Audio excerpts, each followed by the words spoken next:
Having an argument about the way that they're making you feel and they keep bringing up all of the things that they have done for you is a classic argument between anxious and avoidant attachment styles.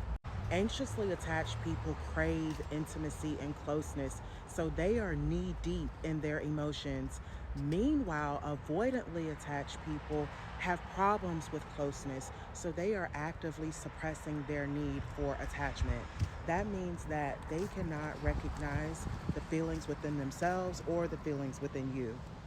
Avoidants value their independence. So that means that whenever things start to get a little too close, a little bit too familiar, then they deploy what we call deactivating strategies to regain control and to also give distance between not themselves and their partners, but themselves and the intimacy. This happens because in their childhood, whenever avoidants felt big emotions, they had to deal with them on their own. So they have internalized the idea that feeling these big emotions are unsafe, big emotions that require vulnerability. That could look like fear, and it could also look like love.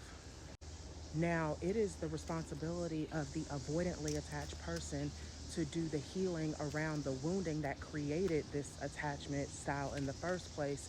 But the issue with that is that typically many avoidants may know that something is off, but they're not completely convinced that it's them because avoidants have a way of making everything else the problem except for them, which, by the way, is also another deactivating strategy. So, what does this mean for you?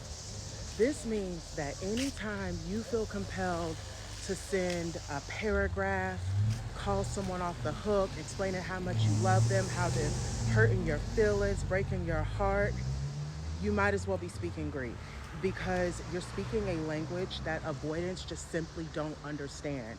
They have suppressed it so much, and because they don't deal with any kind of arguments, conflict, difficulty, you're hitting them with a double whammy. You're introducing them to intimacy, wrong answer, and you're hitting them with conflict. Absolutely don't want to do that. The only way that this relationship dynamic can ever work is if both partners choose to do the work around their insecure attachment style. Otherwise, you all will continue to trigger each other.